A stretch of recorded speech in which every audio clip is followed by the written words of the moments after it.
People blindly make a sweeping statement as to this is highly selling project, or this is like not so super demand project. People need to understand more in terms of market research. People need to understand target customer. When we say target customer, business not about somebody's affordability and somebody's occupation alone. Arun and I visited a college where we have interacted with quite a few students and even faculty members for that matter. They think marketing and sales are sort of same.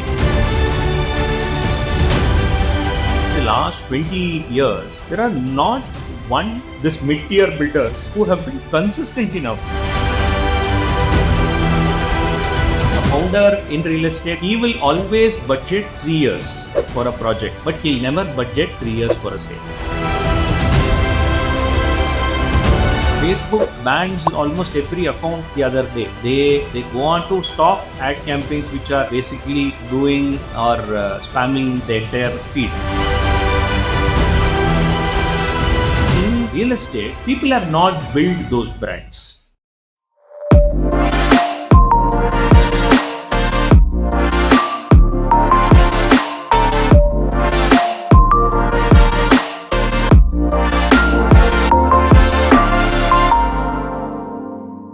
Hi, Arun. Hi, Balaji. We had a very productive session the last time around. We segmented real estate tech literally along the life cycle of a project into multiple different kinds of tech, right? Accounting tech, kind of inventory management, and manufacturing is a wrong word, but kind of the whole construction part of inventory management and that converting it into finished product, that kind of tech. And then we started diving deeper into a lot of other techs we did discuss, and then we did dive deeper into sales and marketing tech, which is very, very important. Yes, there are very, very many aspects to it as to I want to probe more about how much of this is Arun's dreams, how much of this exists in reality, right? Arun, I know is a big one-man army ambassador for sales and marketing tech, and that is the whole bedrock and foundational philosophy for our company, right? I mean, reality.io. So, but I want to probe further into how much of this Arun feels should be there versus how much of it, at least in a haphazard way, is there. That is number one. Number two, sales and marketing tech goes beyond sales and marketing tech, right? There's obviously one. Number two is sales and marketing, the whole funnel, how does inquiry and gets converted into kind of selling and then funnel into sales. That is obviously textbook sales and marketing. This is number two.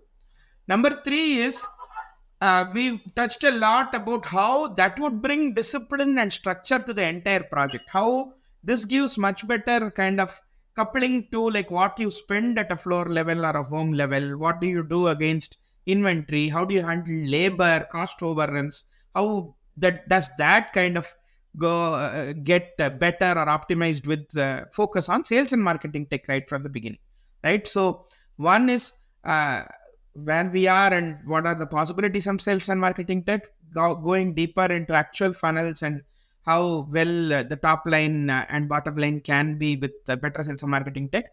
Three, how it brings overall discipline and structure to the other aspects of running a project, right? I mean, as in essence, right? I mean, kind of delivery or customer revenue oriented planning and execution, which is a dream in IT also, right? So which is what kind of Arun alluded to in real estate. So with that, I would throw open on these three aspects. I mean, not in this order. You can kind of go in any order that you want. So just to set context there, Badri, before even getting into tech, right? The sales and marketing, what we saw in the previous episodes was that how important it is towards, or how that determines the success of a project, or how that determines the or how much other departments are directly dependent on it, right? It's not even indirect or something alternate could happen, right? A construction loan, or accounting, or civil, or labor, or purchase, or everything is typically depends on how much are we selling today and tomorrow, and how much of that is translating as collection or a cash inflow. That reality check, right, towards today and the immediate couple of months or 3 months determines the entire stream of things, right? So the rest, that's why probably most of the developers or everybody per se, right, without understanding the entire landscape, people blindly or make a sweeping statement as to this is highly selling project, or this is like not selling, not so super demand project, or that's how a buyer tend to judge it, that's how a banker tend to judge that this location has so much traction, this has super launches, this has so many other dynamics. So completely, if you see a brightness of a geography or a brightness of a location or a brightness of a real estate piece comes purely from how well the area is marketed, how well the area is popular, how well the area is in the books of advertising, or I mean in the mediums, are talking about the location in terms of project units, whatever it is. So that determines purely thing that is more a sweeping statement. So let's, if you keep that as a context and wanted to dive deep into as to what is actually reality versus what is ideal, these are two different things completely. Ideal, I would say, is that people need to understand more in terms of uh, market research. People need to understand target customer. When we say target customer, it is just not about somebody's affordability and somebody's occupation alone, right? So the ideal customer profiling is very important. After profiling, to even understand what sort of position we would like to take for that ICP, right? Vis-a-vis the competition, right? Vis-a-vis the research what we have. Then the communication and the perception what we talk about, can it induce the ICP to come in large numbers and take decisions the way we wish towards the project. This determines the sales prediction and sales flow itself, right? So this is the idealism, right? Unfortunately, today where we stand is that at least all of us have heard about the architects and structural engineers, heard in every project, right? But I do not know, even the developers know that there are many of the developers may not even know there is something called as advertising agency exists. Many of them know it's a different agency called media planning agency exists, right? There is nobody knows about marketing communication or sales or collections differentiations, right? These are different aspects of dynamics which works, right?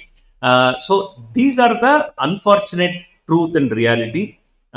People tend to camouflage everything as marketing, everything as sales, and everything as what, if they are basically could call up a newspaper tomorrow morning or buy a piece of media, it means that they are into advertising or they are advertising it, right? So that's the elementary level or the maturity level of the today's reality.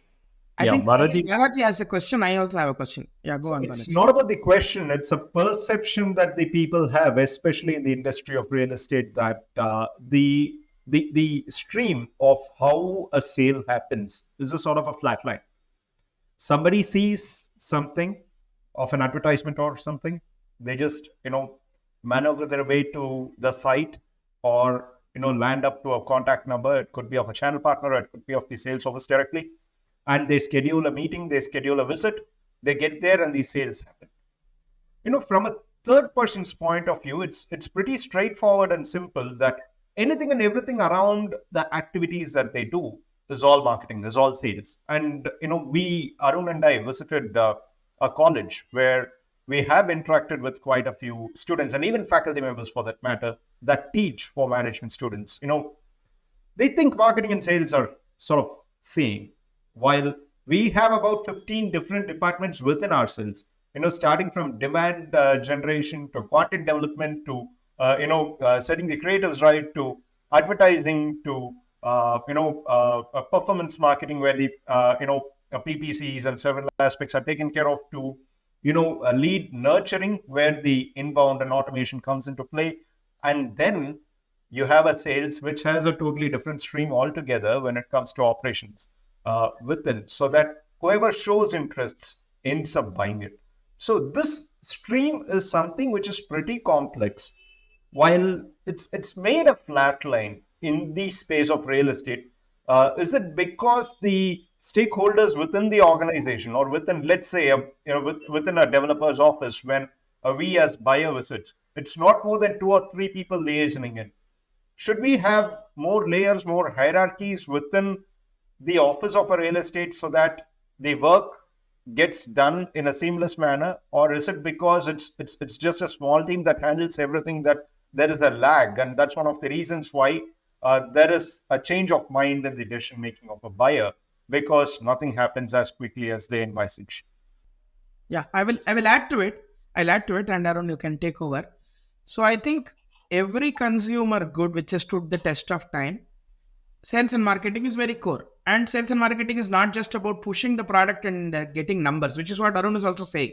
It is very core to the engineering and manufacturing or producing process, right? For example, I'll give you very mundane examples. 40 or 60% of Britannia's sales is just the small good day packet, 10 rupees good day packet. Like 40-50% of their top line comes just from that, right? Similarly, Parle-G, or how fog defeated Axe. These are some of the typical examples in programs like even Barbershop and Shantanu's programs, right? So, like fog, how they defeated Axe, right? Just they thought that more than the quality of the spray and stuff, the Dio should have more sprays. People thought that Axe was more in gas, and fog, nobody cares about how good, how lasting it is. It just should have more sprays. And step by step, in few years, Fog, which is a very small Gujarati company in India, drove out Axe, which is a multinational out of India. Similarly, till date, Britannia is very much to the ground rooted about how big how exactly the number of biscuits, how should be the packaging placement in the most rural corner of India when it comes to the 10 rupees good day packet, right? And it is core to how they function. Whereas when you come to real estate, I see two extremes, right? You have a very, very pricey product. Obviously, it's one of the costliest consumer good. The large realtors are too blanket in their approach. They have 100 projects running at a time. They do have money and bandwidth for sales and marketing, but as long as it is to nurture the channels, they don't see it as a core activity. They are okay having 100 or 1,000 or 10,000 outlets of sale or channel partner. Their focus is, hey, I will go wider. I will carpet bomb as much as possible. Somehow somebody in some kind of funnel, the funnel is not my headache. I'm only managing the channel and pampering them. They will bring whatever, even if they're inefficient, eventually I'll end up selling my project. So it is very non-core kind of an approach. It doesn't tie back to your execution very well, right? And you're just spread too thin. When you come to the smaller builders who make up the other extreme, they have a very landlord approach, as we spoke in the previous. They're not scientific. They do not have the strategic power. They do not have technology. They do not have budgets. They are like, hey, I'll figure it on the way. I'll pass it to friends and family, relatives. I'll meet the odd broker in the area will anyways come to me, right? If they see me constructing something, they'll come to me and ask about sales. So they're very tribal or kind of very like chalta hai in their whole sales approach. It will happen. I'm just constructing 10 flats, 20 flats. India is big. This market is big. I'll somehow sell. So I think between these two extremes, marketing is not getting its science, its tool set, its tech, its seriousness as a core activity to plowing back into one sell better, faster, also plowing back into effective engineering and scaling. Sorry, I went to roundabout, but I hope I kind of set the stage for you, Arun.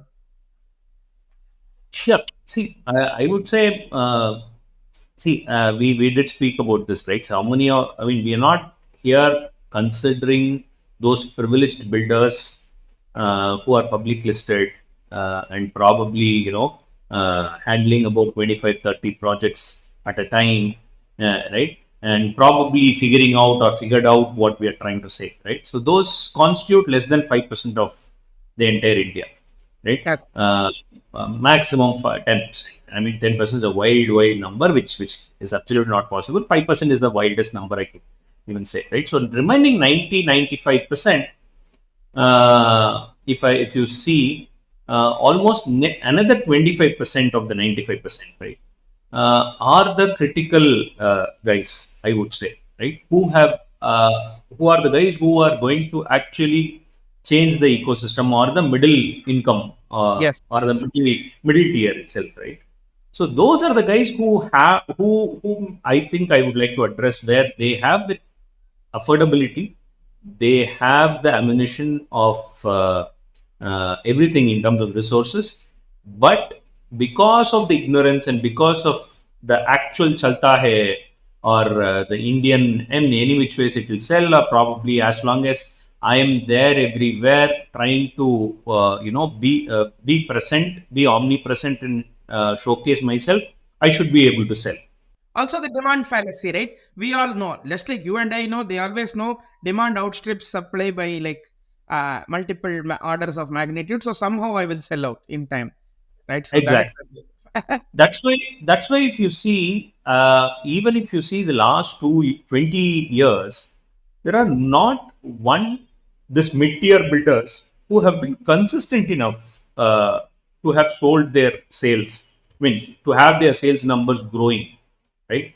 They have always been doing a consistent number over 2 decades, I would say, right? And it will be there. There'll be high flying builder for about 5 7 years, and then they plateau down, which means they always depend on being out there, and being out there, and not able to register themselves as something in the minds and hearts of the consumer, right? So, if you typically see the good day packaging or the fog, typically what they say is that they ultimately, you will know as to why they are present in the market. For the consumers will know as to why they are present in the market. They won't know them as merely deodorants, right?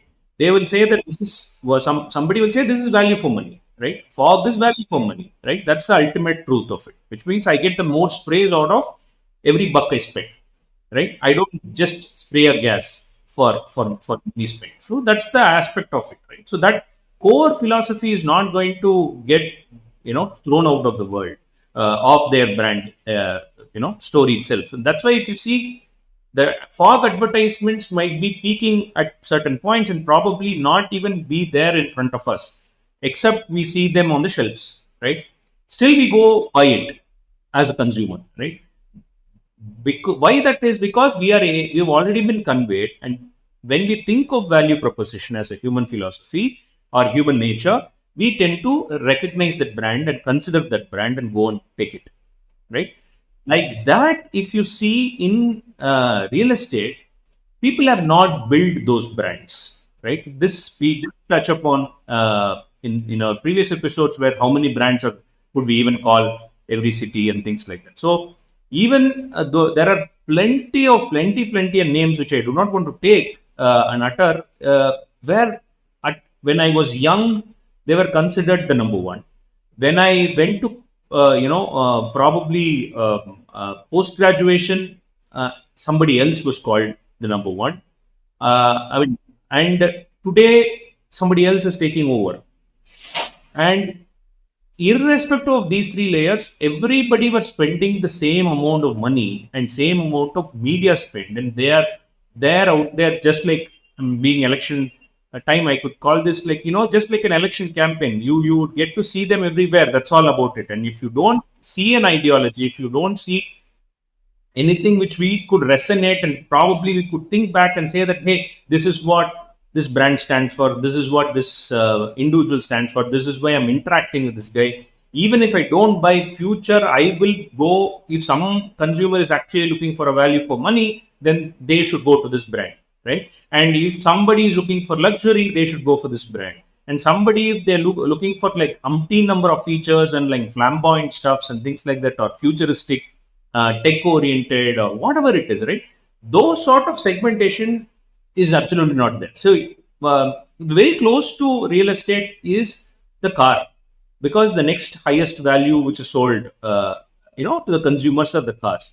The cars have this philosophy, right? A Hyundai and a Maruti, even though they are at the same price points, each are bought for different reasons, right? Hyundai consumer buys for something else, and Maruti buys always. Maruti cannot compromise on mileage, right? It's absolutely not possible, and Hyundai cannot compromise on their features, right? So but that interiors is something which Hyundai cannot compromise, at least the dashboard, I would say, right? The front dashboard is something is what they stand for, and they state they have to be the front runner there. And in terms of mileage at any point in time over the last 30, 40, 50 years, however long I could think of Maruti or however long I could think of Hyundai, I can't ignore these things, right? They have been reinventing themselves to stick on to that core philosophy, right? So similar to this, how many brands in India in real estate could do this? If they do it, what happens is that why should they do it, right? Okay, these are brilliant scientific approach. Okay, great, philosophically brilliant and all those things. But these are things which is going to bring to the table cost optimization, right? Sales optimization, predictability of sales, right? Predictability of ROIs, predictability of CAC, which means cost of acquiring a sale, right? All these things are optimized, just similar to how a project starts at the lowest cost and then goes at the highest premium at the time of handover. Just imagine the CAC remains the same, right? I spend 1 lakh rupees here to acquire a customer, and I go, and still I'm at 1 lakh rupees. It doesn't make any sense, right? So and also, okay, let it be 1 lakh at least till the end of the project. That I have no problem. At least for the next project, if I launch, I should not start at 1 lakh rupees. So probably for 1 lakh rupees, I should probably get a couple of sales more. Which means when will I do that? When I'm able to repeat my product, repeat my communication, and stand to my own older communication, stick to my older price points. Stick to, I mean, how all of us know that for every year there is a smartphone which is getting launched as the highest pivotal iPhone or a smart Samsung. Invariably, they stick to a price, right? In spite of adding things, right? So every time it's about $1,000. That's the spot, right? So similar to it, but in spite of it, they give a combination. They give a relevant combination. See, that is what this business is missing out. Okay, I'm probably making a very, very macro approach or probably macro points, but just to dissect that and tell, let's start like this, right? So if how many of the builders today know what's their cost of site visit, right? Cost per site visit, and how much of them are actually working towards reducing the cost per site visit? Do they even have metrics? At what stage or size do builders have this kind of metric, like how much I spent on this thing amortized by number of site visits? Do they have data dashboard? At least do the DLFs, Lodhas, Purvankaras of India have, or even they are Yeah, not? I mean, yeah. See, the names what you're taking will definitely have for the size they have. They will definitely have. Probably, that is not a problem. My point is, as I said, the 5%, top 5% Yes, yes. No problem. is Same. absolutely not the consideration, because if they constitute at least 25% of the market share, then probably it's good for us to even pick them and talk about it, because that is an aspiration for somebody else to go towards. But unfortunately, here 95% do not have the organization structure, a right organization structure in terms of resource. When they don't differentiate departments, when everything is centralized at the MD's table and MD's aspects, and MD ultimately thinks of, I mean, an MD thinks like this, right? I'll tell you a typical MD here, right? So a founder in real estate thinks like this: he will always budget 3 years for a project, but he'll never budget 3 years for a sales, right? Okay. He'll always get a 3 years, right? He always but consider architect, structural engineer, the chartered accountants as brilliant professionals. He would probably give the ultimate respect. Vis-a-vis, he will not even know on the other side there has to be something called as an advertising agency. There has to be a sales head. There is a sales marketing head, a collection, customer care, and things like that. So customer care is something which almost most of the real estate players thinks it's not required. They always come up with this reason saying that, hey, sales guy has to. I mean, buyers tend to expect the same guy to be there till the end, right? From the lead Uh, till probably handover, the buyer would expect. It's not. I mean, it's very easy. They would put the blame on the buyer. Uh, you know, uh, Behavior, and nobody can basically say that with proof that this is not there, right? So he will clearly say that I know the buyer behavior is like that, my buyers are like that. So nobody can say that, go counter against it. So that's why you see there is no yeah, there Balaji, go is on. I'll just finish that flow, Balaji. So there is no customer care. There is no the accounting, customer care, registration, which is the legal part, the finance or accounting part, the compliance part, and the site visit part or sales part is all put together and handled by a ignorant, probably graduates out there, right? So how do they learn? They learn by execution, right? They go towards all these departments, execute about 10, 20 registrations, 10, 20 collections, and then probably they become expert and they say that, hey, this is what the all and end all of it, right? Basically, they And learn by dancing in a boiler pan. yeah, I mean that is the status quo which people have thought and agreed, because they are able to even manage and sell. That is the norm, and where buyers unfortunately is not pushing, right? These are things which is very lapse. And what, okay, if this is working, why can't I do? That might be the common question of every builder. But unfortunately, if a builder actually put across what he has spent for marketing from day one till day end, day last of the project, I'm definitely sure, I'm 100% sure that he would have lost at least 5-6% of his project as cost, which he will never realize. He'll always think, I'm just spending 5 lakh rupees here, 10 lakh rupees here, 15 lakh rupees here, right? This quarter, I'm able to spend 15 lakhs in this quarter, so let me do it.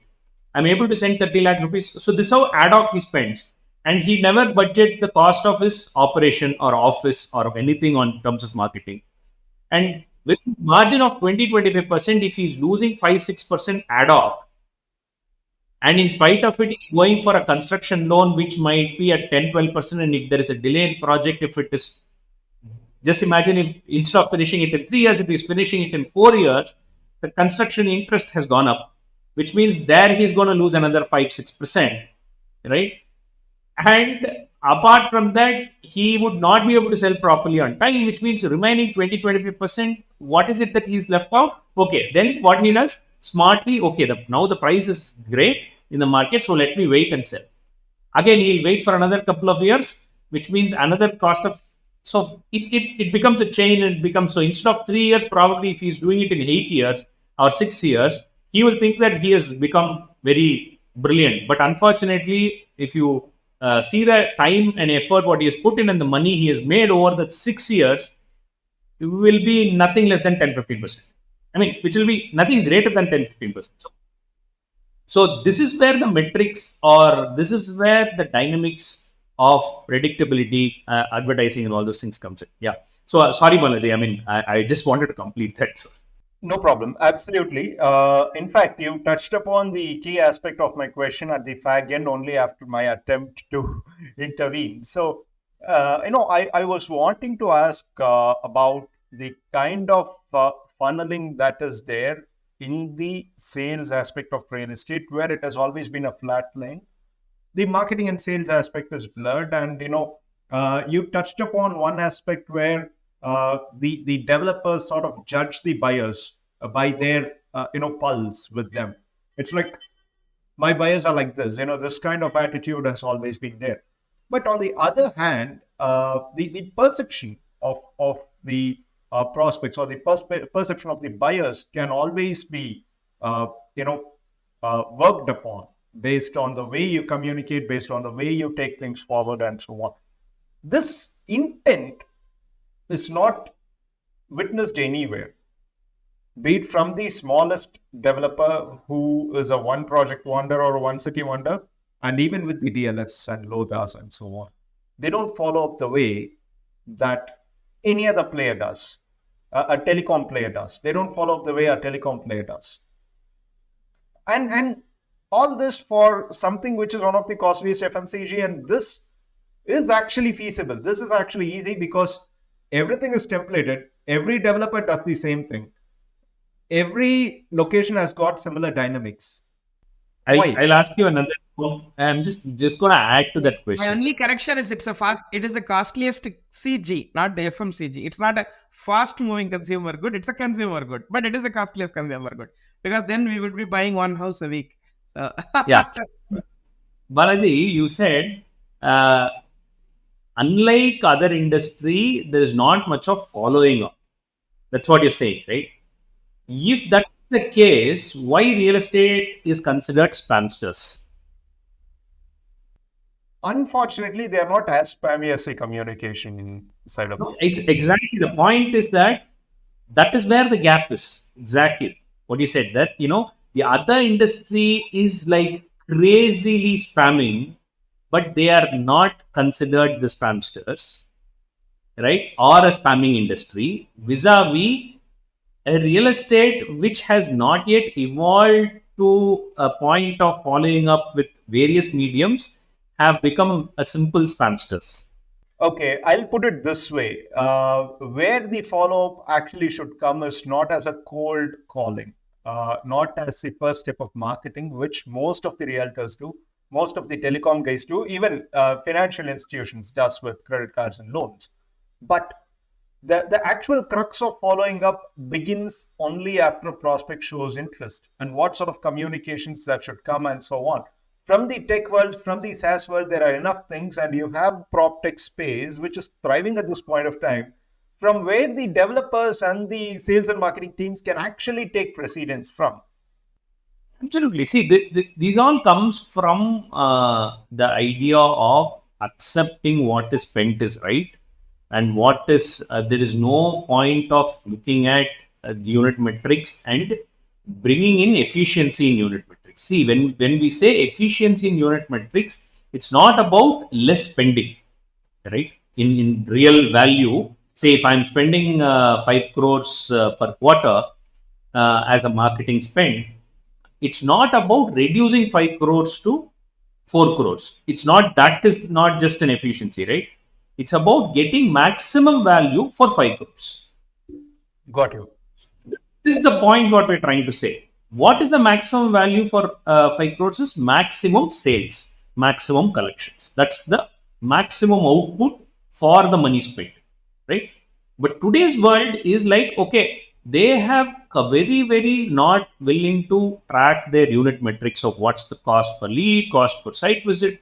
I mean, cost per lead is something at least the Google and Facebook has relatively taught people, right? People tend to, because they are acquiring and they come and market. I mean, these digital agencies come and market like, I can give you a lead at 500 rupees. I can give, because of the outward in information, people might know few things, but unfortunately, if you actually ask them as to a builder as to what was his cost of lead for a project which he did 5 years back, vis-a-vis today, what is his cost per lead, right? He won't be able to compare and tell you, right? That is what I'm talking about, right?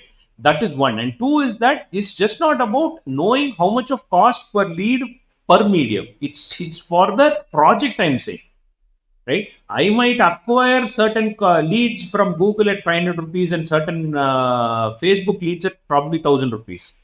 And your newspaper might be at about 4,000-5,000 rupees, and your radio would be different, and third-party influencers, YouTube channels and XYZ could be different, right? So all these put together, the quantum of leads which I probably or my sales team probably receive as inbound, which has not gone, which has at least moved to the second follow-up stage, that is considered as inquiry, or at least a scheduled site visit level is a prospective lead, right?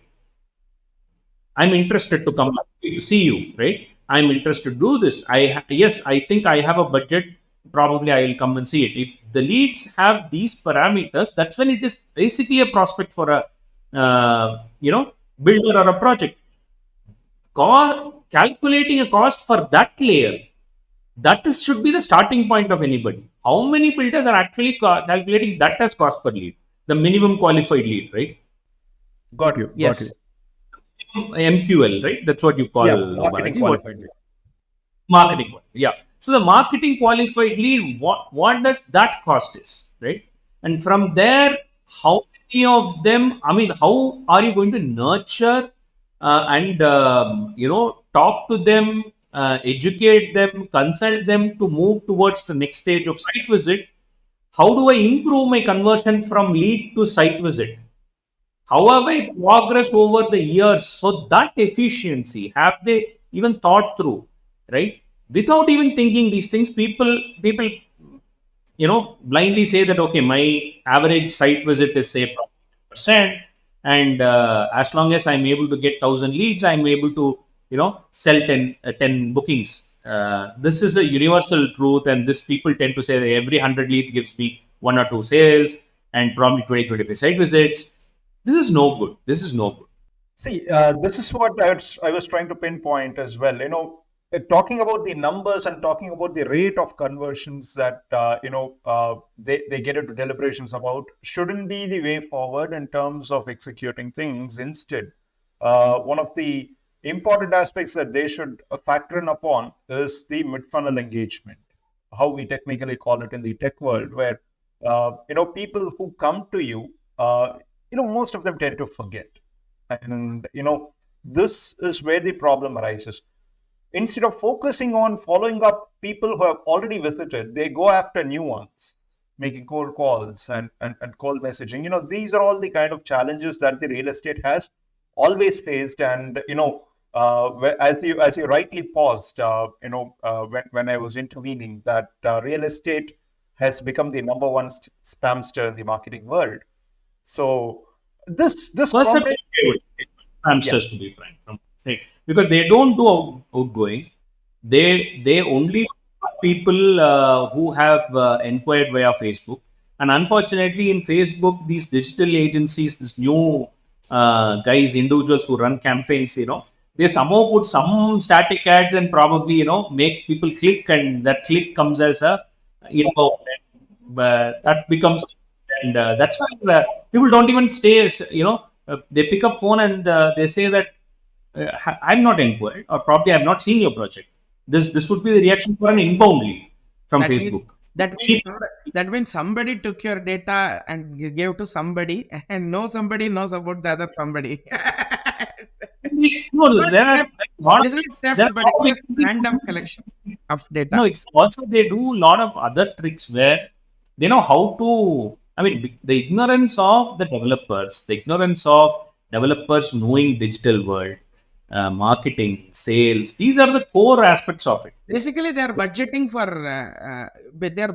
for bad behavior or loose behavior, right? They just throw money. They have budgeted that into the product, and they kind of throw it that budget. They throw it wide. So, and then there is wrong incentive structures for people just to collect leads, not good leads, right? So, uh, I think yeah. Just I'll pause there. I think I yeah. want to Go on. say is the same thing does not happen for a developer who's ignorant,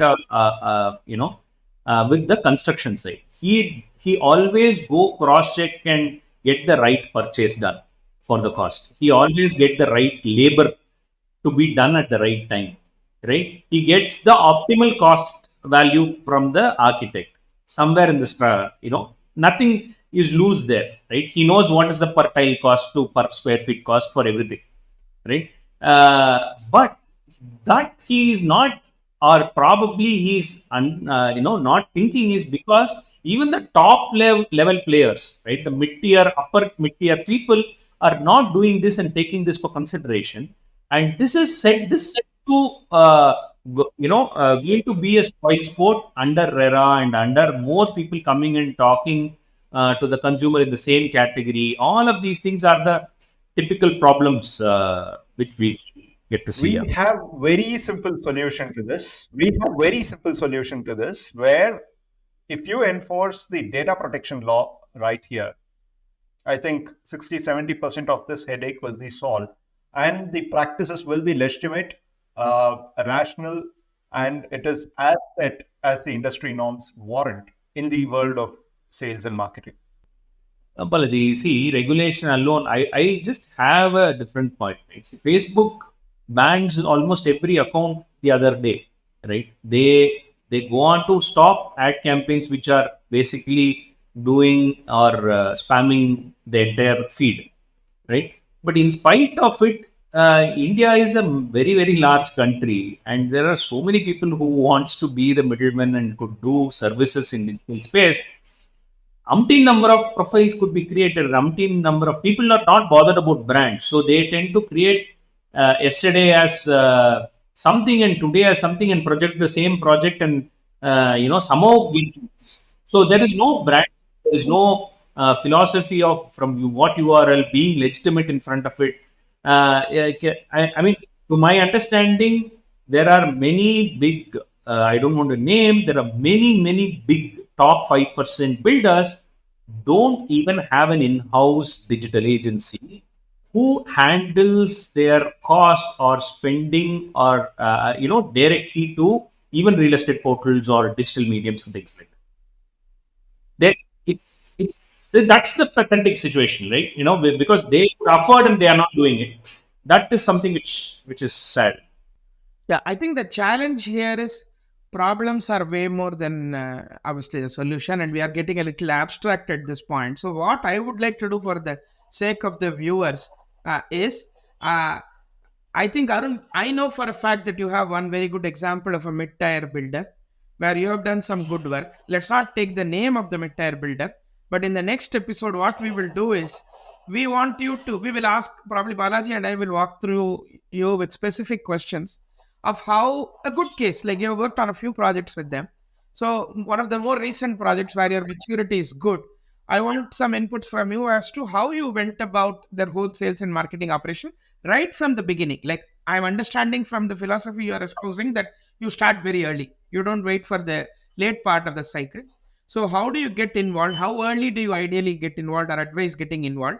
And then, how did you, each stage, what did you do, right? As in software, you say planning, design, execution, testing, or whatever, right? The equivalent of sales and marketing life cycle here from early intervention, and how that helped both the top line, bottom line, and also like the overall efficiency for the builder, right? How it gave you better results on top line, bottom line, efficiency, execution versus somebody not doing that at the same time, right? So it may take a couple of episodes, but let's kind of drill deeper into we come with prepared with like a specific good example that you want to share, because these are stories with data points which will land better, right? We did a great job today, but then I think towards the end some of these points are like will scare and worry builders that hey, so many things are going wrong in my world. Like, what could I do right? Like, can I walk with 2-3 insights of what could be done right? Are there real life examples around me? Has Arun solved some of these? If so, how? What could be done, right? So that is the next step I would look at. Maybe it will take a couple of episodes, but let's stick to that example till we walk through and finish like how you did this better than most people do. Okay. That definitely one thing on from today's episode, what I spelled out more the problems, more my own. Which is great. Which is fine. Like even in the star template Case studies interviews of begin that way. they dramatize the problem. They say dramatize the problem, scare the other person, then sell your solution. It works better. So in Case this studies case, begin not that way, by the way. Solvable I want to things. I know. I just to conclude, all these things are solvable.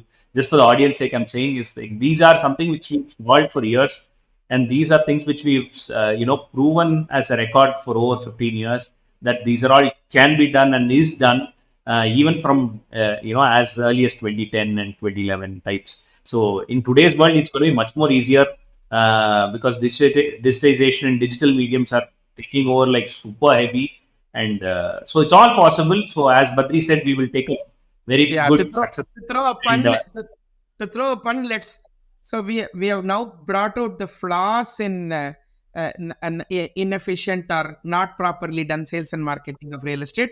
Then we will dive deeper into the science of good sales and marketing. Then we will dive into the computer science of sales and marketing. So, We should do that. We should do that. so And not, these are brilliant. At okay. least, probably, guys, you both have to bring me back to reality somewhere. My own space of identifying core problem, and I go in a tangent philosophy No sometimes. problem. So, No problem. No problem. No problem. I think industry will. We are also probably outsiders. I'm pretty confident. Many of the viewers will be like, "Oh my God, he's like reading my mind. He's reading all the challenges of my professional life." So, so in a way, that's So I'll behave a boomer uncle over here where, we'll always go to back in my age and back in my space and so on. When it comes to tech and marketing is where we always begin with case study. And the first paragraph of the abstract of any case study would be like the industry will get shattered and will disappear altogether would be the narrative. And I'm 100% sure today's episode is something like that. And towards the conclusion, you have brought it right. Every case study begins that way. And of course, the solutions are as promising as how problematic things were portrayed. So yeah. we'll take Okay, guys. We've gone pretty yeah, long. next episode. we will have a very nice couple of further episodes, future episodes. I'll have very positive note Yeah. to share. Do that. Sure. Thanks. Yeah. Folks. Thanks. Cheers. Thank you, team. Bye. Have a great day Cheers. ahead. Yeah.